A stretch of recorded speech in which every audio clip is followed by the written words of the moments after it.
Hi everybody and welcome back to From Scratch with Love. Today we're making probably the most quintessential Italian dish of all, risotto, at least from my family's area of Italy. This episode is going to take a little bit more educational track than we normally do around here, and in order to get started, we have to make a little field trip. Stick around, you're going to love it. Okay, so why do we have to take a field trip to do this wonderful thing? I've done every other video I've ever made in the friendly confines of my kitchen. Well, it's because we have to do a little bit more education this time, and I want you to be able to shop for the correct ingredients, because honestly, if you have bad ingredients, you're gonna make bad rice. So let's get started. This is our semi-local biggest supermarket. It's about 20 minutes from my house. And we're going to go inside and I'm going to show you exactly what to buy. All right, so we have been given the okay to come in. Anyway, so what we need is some very specific stuff. Not always are you going to get everything you need at your local store, but you should be able to find it if it's reasonably large enough. The first thing we need is the correct cheese. All right. Now what we're going to be making today is risotto alla milanese, which is the most common risotto you're going to find. Because Milan's a pretty large intersection point. So that's the one you're going to be most familiar with, so that's what I'm going to show you. And we can get in later into the ones from my area, which is a place called Godere. Alright? So, first thing we need, grana padano cheese. Not Reggiano Parmigiana, not Parmesan, not anything like that. Grana padano, which is a young Parmesan-like cheese that is not fully aged. So we're going to pick up a slice here. This is actually a domestic product.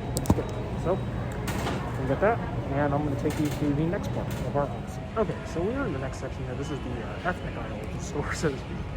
And we're going to get, right now, we're going to get the rice. Now, you may have heard the arborio rice, okay? And that's true.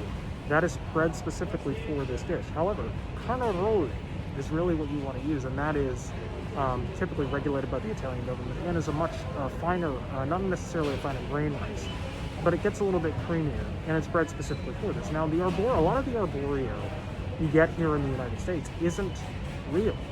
It's grown in California, and it is a short grain rice, and it's grown to specification, but it's really not the same thing, and that's why a lot of times you're not getting the proper results. So, let's go grab the rice we need, and I'll be right back.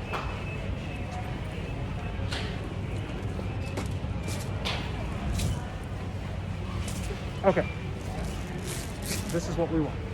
Carnaroli rice. All right, and that is, you'll notice when we get home, I can go ahead and show you, get into it more depth. But this is what we need. So we're going to get out of here. Those are the two things we needed today, and we're going to make one more trip and make it one more purchase. All right, we are on our way out with our spoils here. And we're going to head on over to our local liquor store here.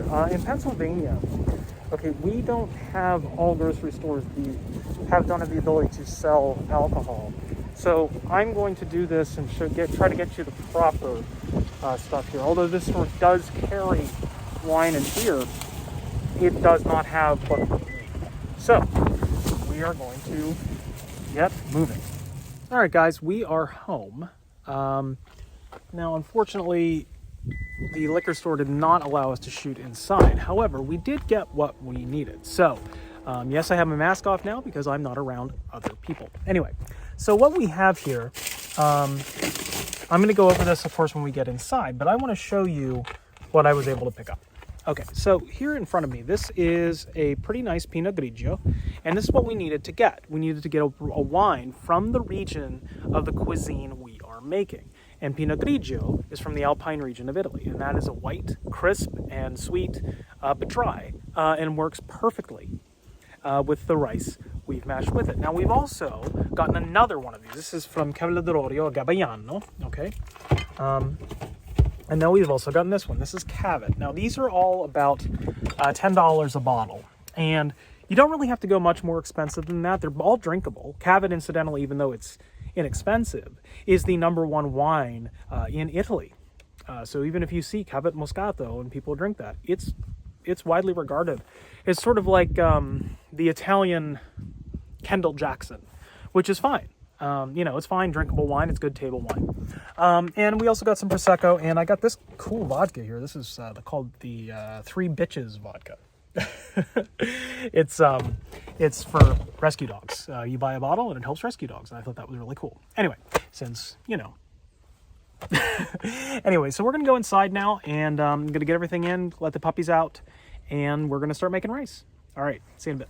All right, so our field trip out of the way. Why did we have to go to all of that trouble? Well, to kind of clarify some of the things I said on camera when we were out at the store, I have a map.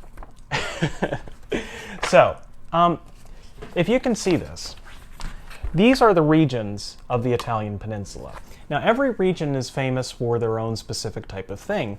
Now, risotto comes from up here, okay, which is, my family is from this area called Piedmont, the Piemonte, and Milano in Lombardy. This is where risotto really originates, okay? And there's probably 50 different, at least, kinds and techniques. But the one you're most familiar with is risotto alla milanese, and that comes from Milano because Milan is a very cosmopolitan city and a crossroads for a lot of people. So that's what we're going to be focusing on today, and that is the technique that is going to give you a good, solid, basic result that people are going to recognize, because the thing is, if you start making risotto like we make in Piemonte, people aren't going to understand what that is. It's almost closer to paella with some of the stuff we make. We make a red rice there that's almost all pork sausage and tomato paste and things like that, with slightly different rice grains. Now, we got the carnaroli rice because carnaroli is a type of arboreal short grain rice that comes from Emilia-Romagna. And this area here is also where our cheese is going to come from, and our wines are also going to come from this region as well. So the wine we got is this Cavalier d'Oro, right? And this is a DOCG, so this is certified Pinot Grigio. Pinot Grigio comes from the Alpine region of Italy, right here. It's an Alpine wine more than anything like that. It's just it's an Alpine wine, just like a Gewürztraminer or a Riesling or anything like that, but it's made with Italian grapes, and it has a drier, a sweet and dry component to it. And it's perfect for this dish because it's from the region, right? The next thing we need is our cheese, and that's Grana Padano that we got here. This is our Grana Padano we purchased. And that comes from this area as well, from Emilia-Romagna, the same area where Parmigiano Reggiano comes from, and prosciutto, and capicola, and bologna, not bologna, mortadella from Bologna, which is why we call it bologna in the United States, weirdly enough. And also Genoa, here in Genoa salami, so in Liguria. So all of this area here is basically considered the north of Italy, and then you get down to Tuscany and Toscana, right? But here, okay, is where we need to start our education process with making our rice. In Italy, you have, and in most countries too operate this way as well, the warmer you get in climate from north to south, okay, the lipid of choice, meaning the cooking fat you use, goes from a more solid consistency, like a rendered animal fat or butter, to a shelf-stable liquid at room temperature like olive oil, okay?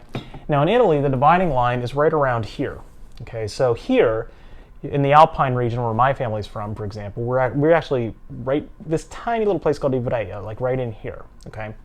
Anyway, coming down the peninsula, you see pork fat, butter, all right? And then butter and olive oil, kind of in here, and then basically from Florence on down, it's all olive oil. And the olive oil gets lighter and more refined the further down you get on the peninsula as it gets closer to the Mediterranean Sea. So you'll see extra virgin from Sicily, for example, or Calabria, or Campania, be very, very clear as opposed to cloudy like a northern, like a Tuscan olive oil would be first cold pressing. So, and that's because in a warmer climate it needs to stay, basically viable, right? So it won't spoil. Anyway, so our lipid of choice, we're going to use butter and olive oil. We're going to use about 2 tablespoons of butter and just a little bit of olive oil just to make sure the butter doesn't burn on us when we're sweating our vegetables. Now, in Milan, that is how they make it. They use olive oil and butter together.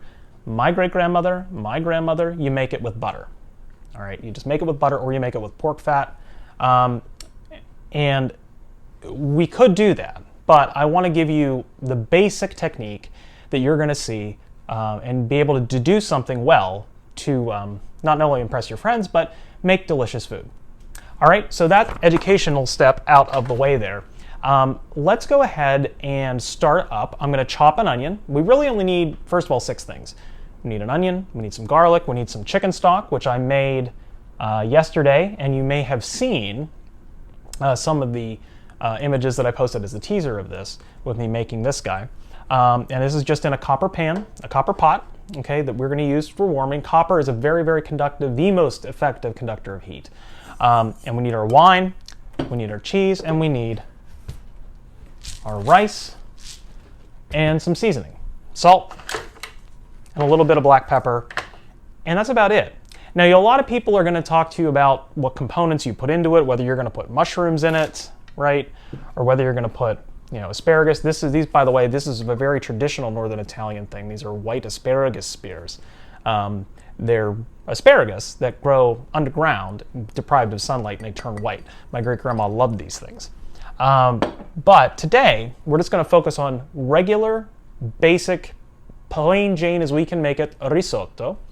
And if we want to add something later, a garnish, mushrooms is a good place to start. You can do that one of 3 ways. You can saute them first ahead of time and throw them in at the end. You can cook them with your onions and garlic, okay? Or you can cook them with the stock that you make first. You can make almost a mushroom stock to include in your rice. In Italy, vegetable stock really isn't used in a lot of things. Chicken stock is the most common thing to use in risotto production, is also and also sauces and soups, because chickens are pretty plentiful there. So let's just get started, and I'm going to go ahead and zoom back a little bit, and we're going to use this electric burner, and yes, that is hot, and I'm going to show you how to get going. Stick around. This is just going to give you a wide shot here to show you what I'm going to start out with. We've got our onion, okay, and we've got our garlic. Now, this is a whole head of garlic, but we're not going to be using too much. And I don't know if I ever went over this with you before, but peeling garlic is pretty easy, and it never hurts to do it again.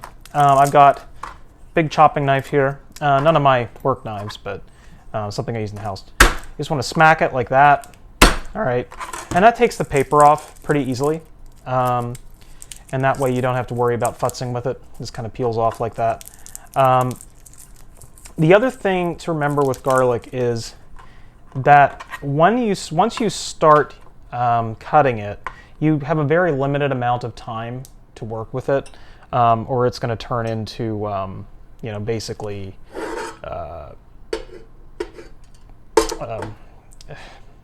it's going to get real bitter.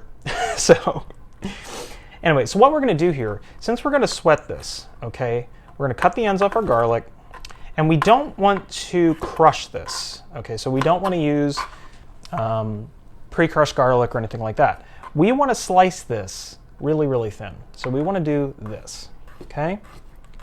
You can see there, okay, I'm going to go to the other camera here. All right, so you can see how thinly that is being sliced, okay? What's great about doing that is that garlic, although it won't totally disappear, so to speak, it's going to give you the flavor you want without overpowering the dish. So we got 2 cloves, 2 medium cloves there, and that's all we're going to use in this guy. All right. Next up, onion. You've seen me chop onions probably 100 times, so we're just going to do this pretty easily. This is a pretty wide guy. It's just a sweet onion. If you can get a Vidalia, use that, but any sweet white onion will work. We only need half of it, all right, because this is pretty big. So cut it in half, do the peeling, Real easy step. All right. And then what we're going to do is we're not going to chop this really fine. Okay, again. But you don't want it rustically. Like when we chopped onions for the for marinara sauce, okay, because it was stewing for such a long time, the size of our dice really didn't matter all that much, okay, and it could be as big or as little as we wanted. It was going to disappear eventually anyway. But this guy, that's not going to happen. So we have to make it a little smaller.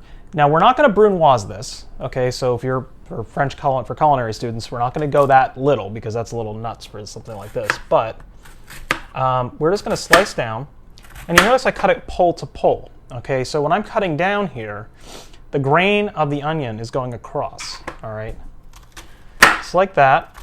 Okay, and then we are going to do two slices across. So one at the top.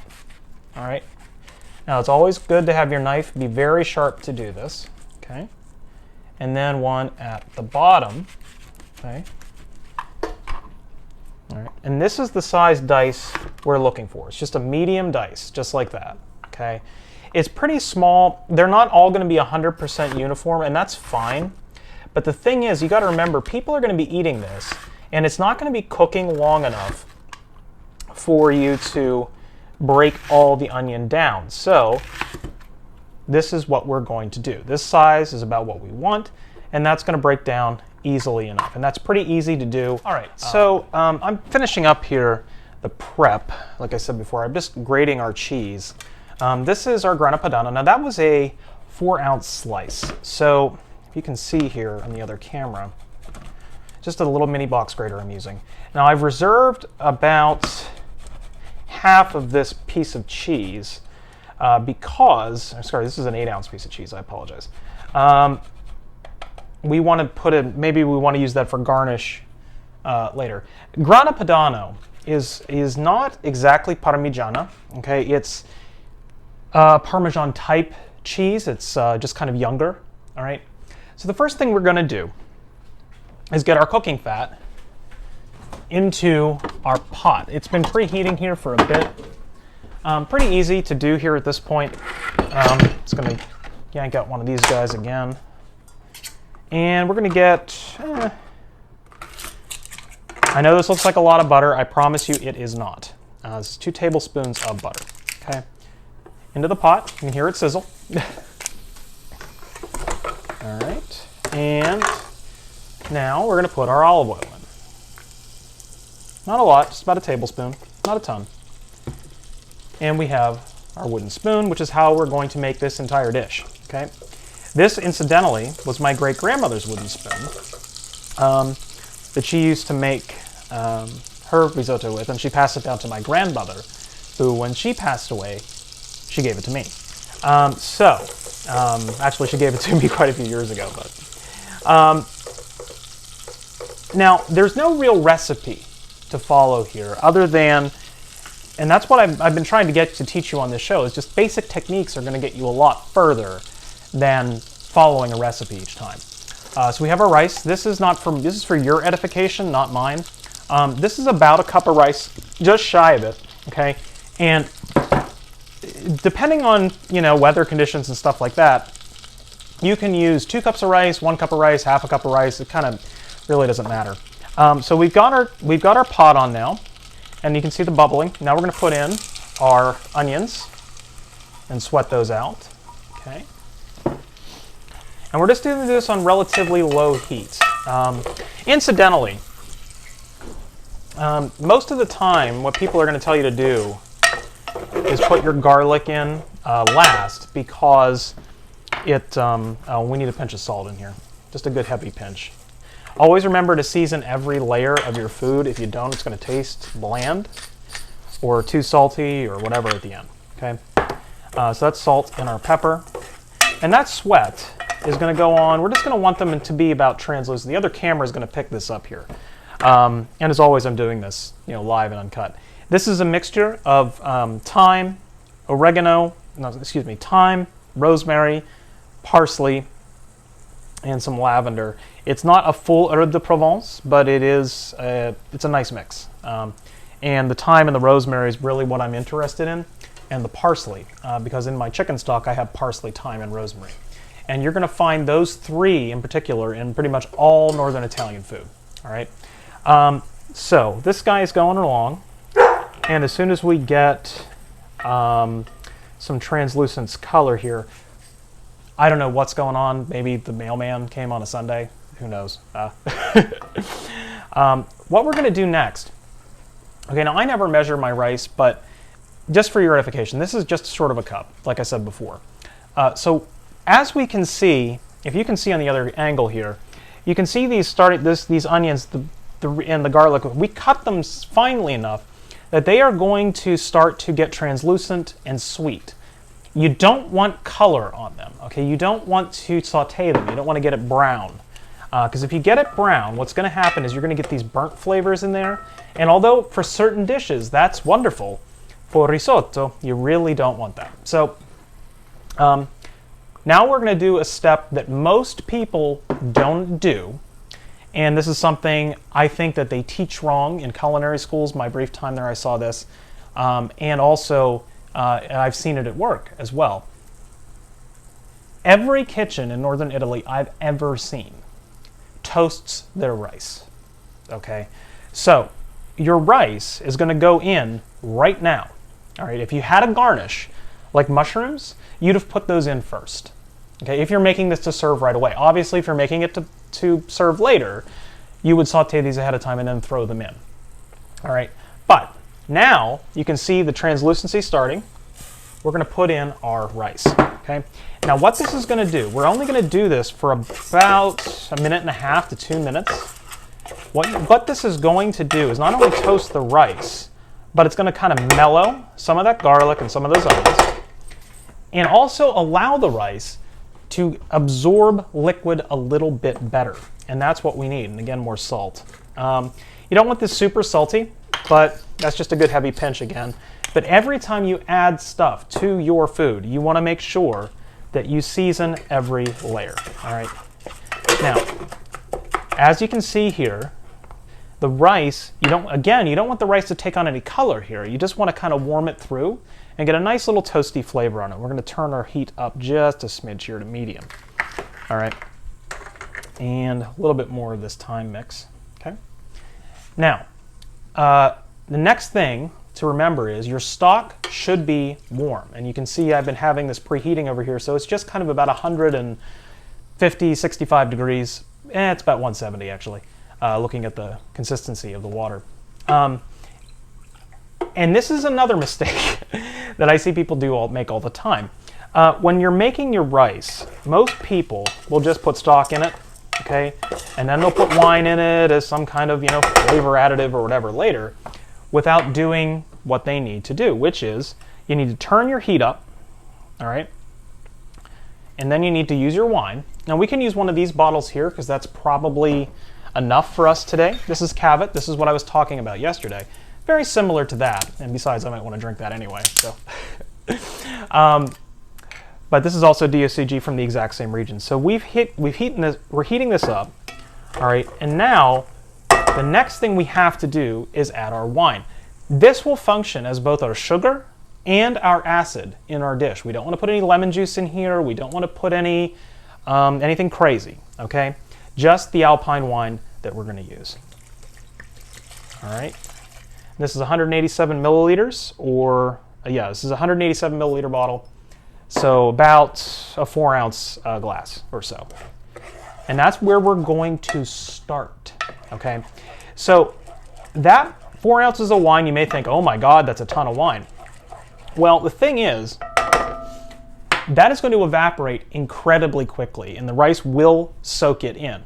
So the thing about the risotto, in particular, is that the arborio rice and the carnaroli, it does absorb liquid exceptionally well, just like other short grain rices, like sushi rice does. When you get sticky rice at a sushi place, that's basically made by using rice wine vinegar in a reduction, okay, to get the sugar out. Now we're going to start ladling in our stock.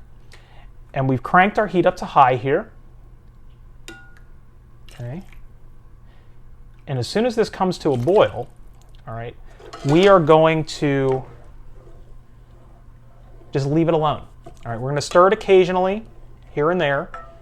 And once you start to see, and you'll see this on this camera as well, once you start to see the bubbles forming, you're gonna see the liquid start to reduce and reduce and reduce. And once that rice gets to the consistency we want, that's when we're finished, okay? There's no time and temperature guide. There is no, magic recipe where you put a lid on, you let it steam for 18 minutes, you take it off and you fluff it and it's done. To make this properly, you just have to pay attention, okay? So it may be difficult to do that at first. However, once we get the consistency where we want it, the finishing steps are incredibly easy. We end up just turning off the heat and throwing in our cheese, and that's it. That's all we got to do. And the thing is, you'll see a lot of times that a risotto or risotto, a lot of times you'll see in an American restaurant or whatever, is finished with a pat of butter. Now, for a service, that makes perfect sense because you want something to coat the grains and the rice was pre-cooked and blah, blah, blah. But that technique isn't something that you would ever see in an Italian kitchen. Nobody does that. And the reason it's taught like that a lot of times in culinary schools or you'll even see Gordon Ramsay teach this to people in Kitchen Nightmares, it's because it's easy. It's easy to remember, and it doesn't take the skill to make the rice in the first place. Right? All you're doing is basically throwing it in a pan, throwing in your garnish, finishing it with butter, that's it. Now, if you're a skilled rice maker, you can make that amazing, but that's not really what that's for. That's for a consistent product, so it tastes pretty much the same all the time. However, we're not going for consistent here, we're going for amazing. So if you do this right, this will start to turn. You can see in the other camera here now too, the bubbles starting to form. And we're gonna let this come up to heat. And now let's talk about something else. So you'll notice that my stock here is warm. Now, warm stock will cook your rice faster. Not much faster, but faster. You can do it with cold stock, but I want to make something abundantly clear. Do not put cream in your risotto. Do not put thickeners in it. Do not put milk in it. Just don't do that. I have seen people do this. I have seen people put roux to thicken their rice. I have seen people use heavy cream to thicken their rice. And if you're maybe in a banquet setting or something and you have to keep it for 10 hours, yeah, maybe that might work, but it's still not going to give you the result you want because what that cream does, it has lactic acid in it and it's gonna break down the rice. So eventually it's gonna turn into mush. You don't want your rice to be mushy. So stock is what you want. The rice will get creamy all on its own. You don't have to do a damn thing. It's got enough starch in it, okay? So anybody who ever tells you to do that, honestly, just be wary there. That may be something they learned as a cheat a while back, or they're from Germany, who the hell knows? Not a slight there, but there are certain people you should learn how to make rice from, like Italians and Asians, as opposed to Germans or people from Poland. I apologize. That's not that's not an ethnic thing. That's just a factual culinary statement. Anyway, it's like asking for advice on fish and chips from people in Russia. Like, they don't make that. That's not their food. And I wouldn't take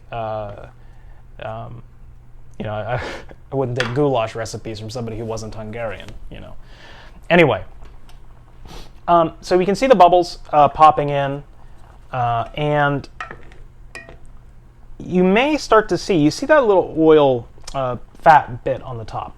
So what that is just the cooking fat. Now you may think, oh my God, that's too much fat, it's too much fat, it's too much fat. It isn't. Once the rice starts to absorb this liquid, and you can already see it's been reduced by about 1/8, okay, of what we started with. And that acid in the wine is going to bond with the protein and the starch granules on the rice, okay? And what that's going to do is create basically a suspension. all right, or an emulsion, a permanent suspension. So when this gets to your table, when you add your dairy product, your cheese, it's perfect. It's emulsified, and it also keeps the next day. So I'm going to go ahead and get this boiled up here. Now, because I'm doing this live, most cooking shows will skip ahead about 10 minutes from when this started boiling to when it's ready to go.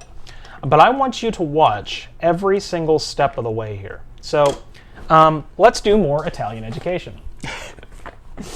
So interestingly, if you get, if somebody ever tells you they're like Tuscan, right? They're talking specifically about Florence cuisine, primarily from Florence, and that's the basis of it. And also chicken Florentine, not really from Florence. Anything quote unquote Florentine, not really from Florence.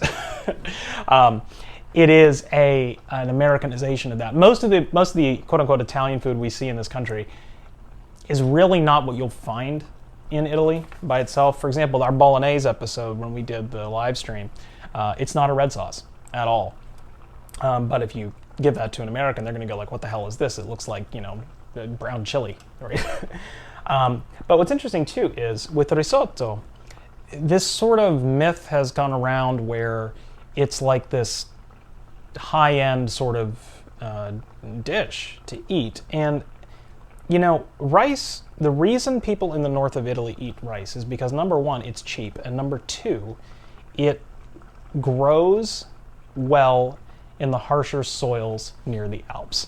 So it's peasant food, all right? And most of the best food in the world is peasant food.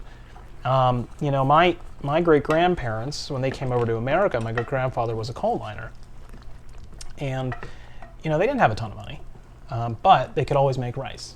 You know, rice was cheap, rice was affordable, and you could just do it with what was around you: the local cheese, the local salt, the local herb that you had in the garden, the local butter, you know, local pork fat if you had pigs, right? So that's what it is. It is peasant food. And just like coq au vin or anything else, or ratatouille, or in France, or, you know, even barbecue in America, these are things that our ancestors made because they were plentiful, they could eat them, and they made them as delicious as they could because it's what they had to work with. Risotto, incidentally, has been around for a very, very, very long time. When I said it's the quintessential Italian dish, I'm not kidding. It goes back if you look at Roman history books, the Lombards who came into the Roman Empire, there are references to it there, okay? And the other thing is, so if you've been, let me sort of boil this down. If you've been breeding a grain of rice for 2,000 plus years and making a dish a certain way, or for 2 millennia, right? Except for the brief Dark Age period, or early Middle Ages, when you couldn't get the ingredients anymore because people forgot how to farm, then, you know, there are certain things that culture kind of knows how to do almost by default. It's almost like your golden retriever or lab, you know, retrieving a ball, right? It's just kind of ingrained. So you can see here on the other camera, right? Oh, the reason I love this spoon, by the way, and by the way, this thing is at least 50 years old. The holes in it allow you to pick up some pasta or some rice and just taste it. Now, I'm not going to do that. I'm going to use clean spoons because that's what I've been teaching you, and that's proper etiquette. Now, do I do that all the time in my kitchen? Absolutely not. But that's just at home. So you can see the creaminess here. Now you see that's just chicken stock and wine with the rice. Now the rice you can see too, all right, you see it's still pretty white, all right? Now that means, you can see here on the outside, you can see how it's cooked on the outside, but that inside of that rice grain is still, all right, still solid. Now what we're gonna do, just like making pasta, this is, by the way, if you make pasta, if you make fresh pasta, this is a very similar technique, and guess what? The technique for making pasta kind of comes from this. So, if you know how to make rice, you can make perfect pasta. All right, so we're going to put in some more chicken stock here. All right, and we're almost there. So I'm going to taste this for the first time. Notice I haven't touched it yet, okay? And the reason I haven't touched it is because you have to get the rice to a certain consistency in order to be able to, you know, just understand where you're at and how much time you got left. Eventually, you'll get to the point being able to look at it and know how much time. Like I would best your guess I've got about 5 minutes left on this guy, but let's take a taste. Okay, yeah. We got a little bit to go. All right. So we're going to put, this should be our last ladle of stock, by the way, when this goes back up to heat. Okay. And then the last thing I want to do is add one more splash of wine to balance out some of the sweetness, some of the saltiness that we're going to be adding with the cheese later on. Notice we have not put that in there yet, and we're not going to, okay? At this point, if you wanted to add a garnish, like if you wanted to add mushrooms, okay, this would be, you could do it now, especially if you like them a little bit firm, like I do. And my great-grandma would do it this way, okay? She would not saute these ahead of time, and she would take them, these are creminis, by the way, immature portobellos. And she would take them unseasoned, she would break them like this, and throw them right in the pot. And I have seen Italian grandmas do this all over the place. My family, when last time we visited there, I saw Louisa do this. So this is how I do it. Because if my great-grandma and grandma did it a certain way, you know what, and I've seen a ton of other Italians do it, then I think it's the right thing to do. So we're going to go ahead and bring that up to a boil. Now, those mushrooms, the cool thing about mushrooms is, and I think we've probably covered this before, you can't overcook a mushroom. Like, unless you put it into an oven for half an hour at 500 degrees and it turns into charcoal, you can't overcook it. So you can boil these to death, and it's going to give you a nice sort of toothsomeness, right, that you otherwise wouldn't get. So I like the mushrooms in there, but that's totally up to you. And again, this works with anything, really. Any kind of garnish you want to put in there that you're not doing ahead of time. Risotto alla Milanese, interestingly enough, is typically flavored with saffron. Saffron is pretty expensive, so we're not doing that here today. But when you see a saffron risotto, on a menu, that is a risotto alla Milanese, right? Meaning it's the same basic technique, they just threw some saffron threads in it. That's all they did. And with saffron, excuse me, the thing about it, and why it's so useful and why you put it in paella, is that as a spice, okay, not only does it have the ability to change the color of a dish, which is really cool, but the way that saffron works, by the time it's changed your rice yellow, your rice is cooked. So it's kind of like this built-in barometer.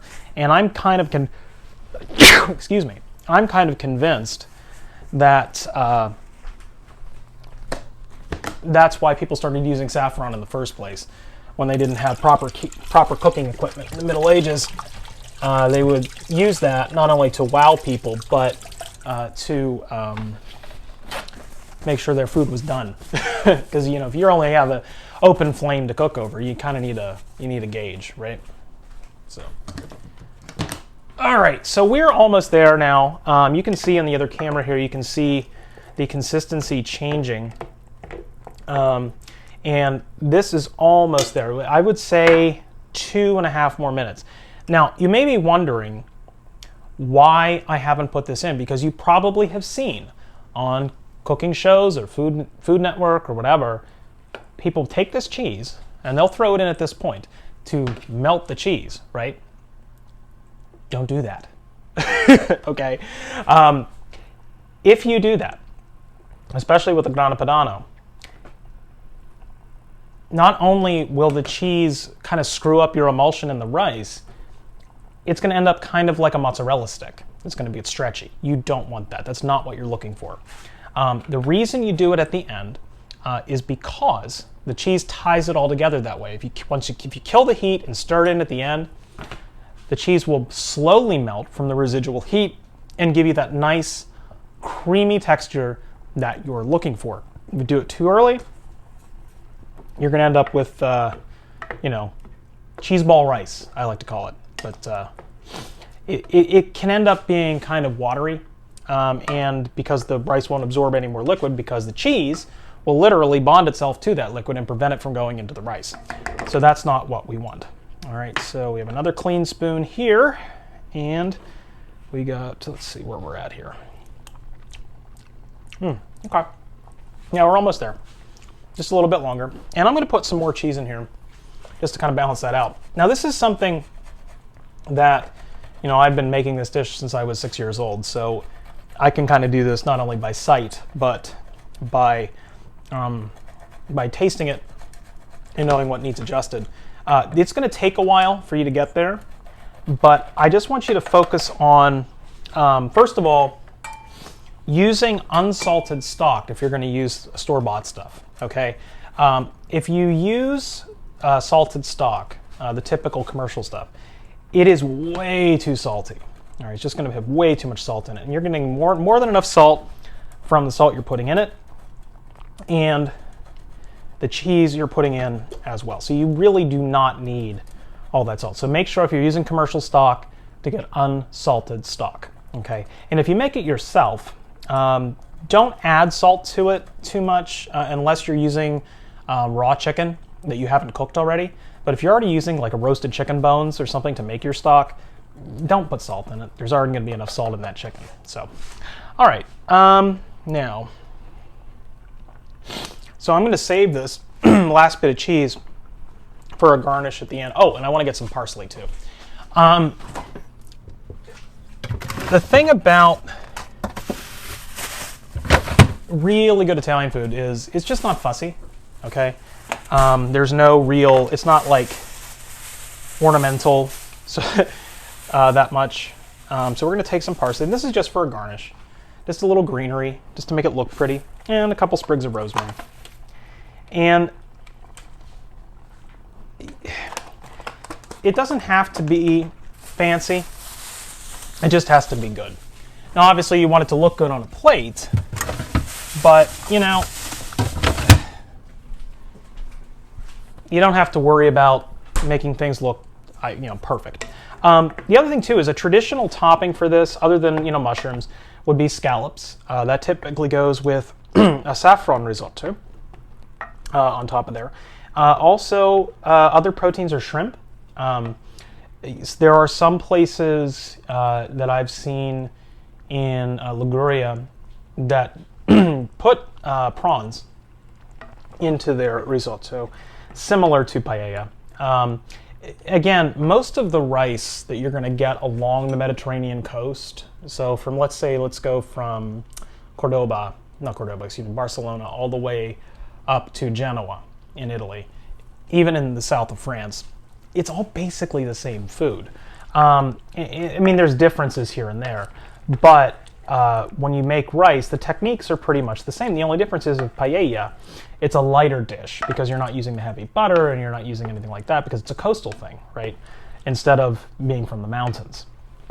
And we're real close. Okay, can you see this here? You see the creaminess coming out? Right. So when you're looking at that, okay, I'm gonna zoom this in. All right. You see that rice grain? Okay. Once you start seeing those raggedy little edges there, another minute or so, you're going to be done. Okay, that is almost al dente, and that's where we want it. We don't want it to be overcooked. We don't want it to be mushy, all right? But we also don't. We still want it to have a little bit of bite to it, all right? And just like good pasta, you want it to be. You want to be able to bite through it without it being hard, right, or difficult to bite through. So it's a balance to strike. But there we go. All right, and we are literally okay. One more. Bring this up to a simmer one more time. We're gonna be done. So I'm gonna grab my bowl here, I'm going to use, let's see, which one have I been using a lot lately? I'm going to use this guy. I like that guy. Okay. Back in you go. All right. So this is our bowl. It's always good to rinse out your plates before you plate something because, in your cabinets sometimes stuff gets on them. Although these are, although they are clean, you may end up with some random stuff in there. So, all right. So you can see on the other camera here, you can see that see the consistency there, and you see how those mushrooms are just softened. Okay, they're not cooked to death. They're not raw. They're just kind of a happy medium, and that's kind of how I like them. Now, other people like them differently, and if I was at work, I would saute those ahead of time. But as you have to do this in 2-3 minutes as opposed to 15 or however long we've been doing this for. So that's the consistency you're looking for. And as soon as, like I said, as soon as that comes up to a simmer, you're going to see this turn, okay, a slightly whiter color, and that's when we're done, okay? It is kind of something, again, you have to just start paying attention to.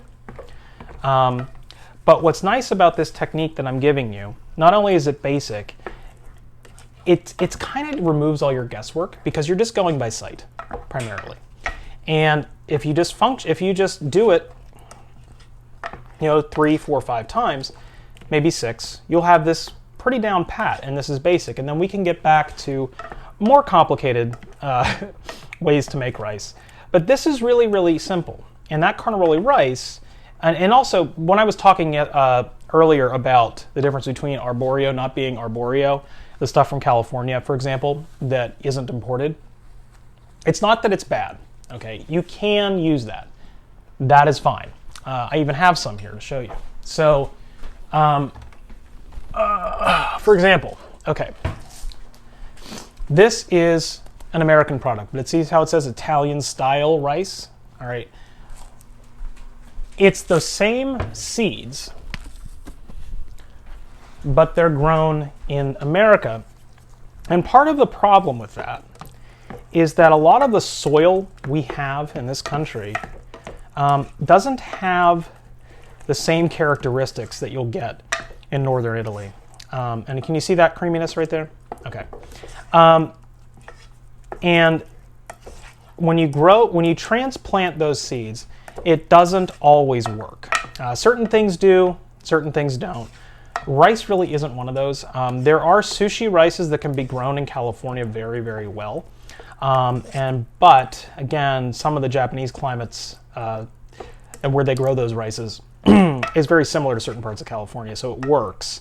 But with the arborio, it's better to just get the real stuff because with American rice, you're not going to get this kind of result, really. Okay, so we are there, and we're going to kill our heat, and all of this is going to go in. Okay. Now the big question is, since there's no heat, is this going to melt our cheese? Oh my God, we have to melt our cheese. We have to melt our cheese. There you go. See, the cheese is going to melt just fine, and it's not going to get sticky. It's not going to get runny, and you're going to get that wonderful cheesy Parmesan aged, not Parmesan, Grana Padano flavor. And this is also what's interesting about this, because we made that a suspension ahead of time without melting all that cheese and doing all that crap. All right, we have perfect rice that is not stringy, that is not overly cheesy, and it will not only taste great, but keep well for days in the fridge. So I'm going to get myself a bowl here. Let's present this guy.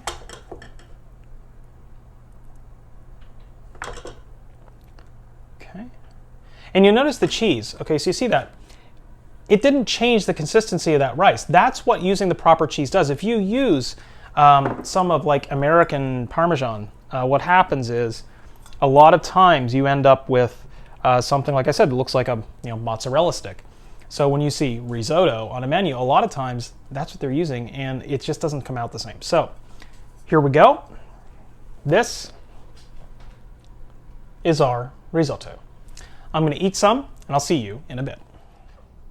Okay, so thank you guys so much for joining me here today. I know this may be a little bit of a long one for you, but I promise you, if you follow my instructions here, not only are you going to come up with perfect rice, but you are going to impress people because they're going to think that you've been doing this for, 30 years. Anyway, salut.